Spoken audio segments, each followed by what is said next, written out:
वैसे मैं शेर शायरी की दुनिया का व्यक्ति नहीं हूँ, प्रतापगढ़ी का काम है।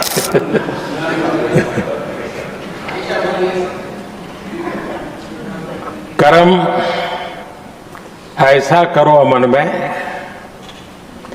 जहां से गुजरे तुम्हारी नजरें, उधर से तुम्हें सलाम आए। तुमने इस देश की तस्वीर बिगाड़ी ऐसे जैसे इस देश की मिट्टी से तुम्हें प्यार नहीं, वरना अंजाम वही होगा जो पहले भी हुआ।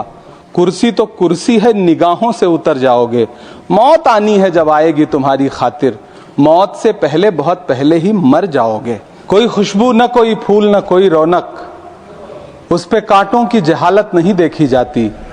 हमने खोली थी इसी बाग में अपनी आंखें, हमसे इस बाग की हालत नहीं देखी जाती। रात बस रात ही होती तो कोई बात नहीं, उसका आकार मगर दूना नजर आता है। जितने चमकीले सितारे थे वो सब डूब चुके, सारा आकाश बड़ा सूना नजर आता है। बुलबुलें खुश थी उम्मीदों के तराने गाए, लेके पतझड़ से बहारों को चमन सौंप दिया।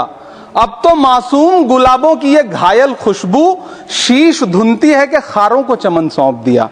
तुमने क्या काम किया उनके अभावों के लिए, जिनकी मेहनत से तुम्हें तख्त मिला, ताज मिला। उनके सपनों के जनाजों में तो शामिल होते, जिनके चुप रहने की वजह से तुम्हें राज मिला। उदय प्रताप जी ने बहुत शानदार ये कविता कही है कि कवि की आवाज बगावत पे उतर आई है, दल के दलदल से हमें कोई सरोकार नहीं।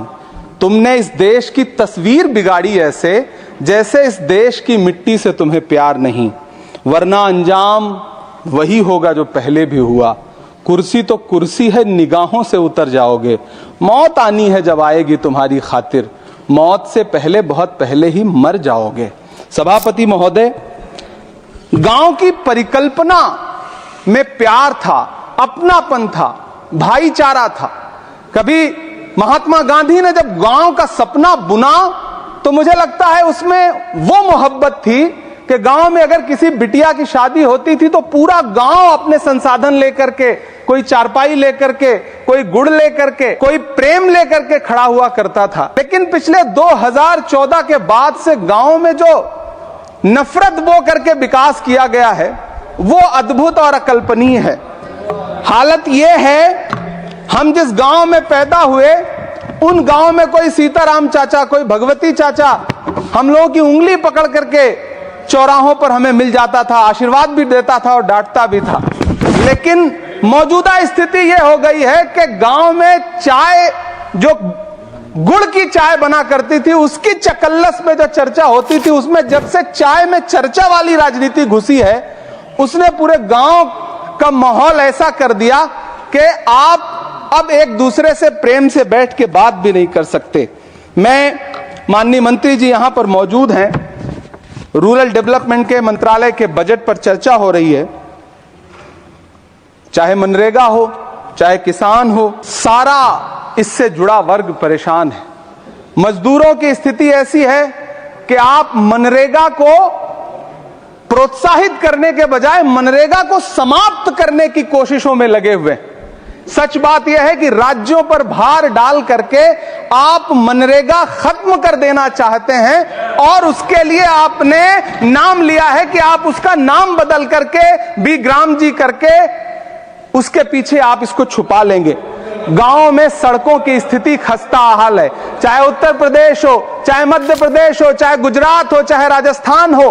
गांवों में सड़कों की स्थिति ऐसी है कि किसी गर्भवती महिला को अगर अस्पताल ले जाना हो तो सड़कें ऐसी हैं कि उन पे चलने वाले वाहन शायद अस्पताल तक महिलाएं पहुंच भी नहीं पाती हैं, उनका प्रसव रास्ते में ही हो जाता है। महोदय, गांव में हालत यह है कि किसान आपके सामने, सरकार के सामने लगातार अपनी मांगे लेकर के खड़ा रहा, लेकिन इस सरकार ने दिल्ली के रास्ते की तरफ कूच करने वाले किसानों की राह में फूल नहीं बिछाए बल्कि कीलें बिछाई। 750 से ज्यादा किसान शहीद हुए। कीमत तो बहुत बढ़ गई शहरों में धान की, लेकिन विदा न हो सकी बेटी किसान की।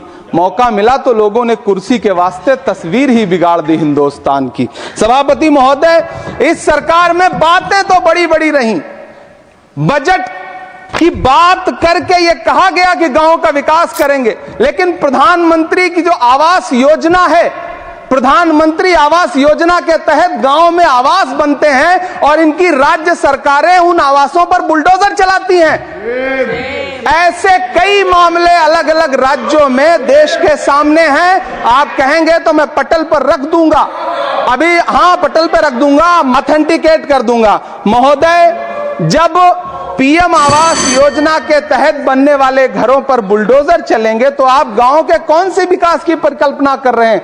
गांव को तो आपने भगवान भरोसे छोड़ दिया है। गांव में रहने वाला किसान अपनी मेहनत से अगर अन्न उपजा रहा है तो आप उसकी एमएसपी भी नहीं दे पा रहे हैं, आप उसको सहायता नहीं दे पा रहे हैं, बल्कि धन्ना सेठों की सरकार बना के रख दिया है आपने। महोदय, मैं जानता हूं मेरा समय समाप्त होने वाला है, लेकिन एक मिनट मुझे कंक्लूड करने दें, मुझे कंक्लूड करने। सर, हमारी आंखों में तो ऐसे गांव के सपने थे कि जहां रहने वाले ग्रामीण अंचल के लोग शहरों की तरफ पलायन ना करें, ऐसा सपना हम देखा करते थे। लेकिन गांव में डेवलपमेंट के नाम पे इस सरकार ने मूलभूत सुविधाओं से भी गांव को वंचित रखा हुआ है, जिसकी वजह से गांव पलायन करके शहर की तरफ भाग रहे हैं।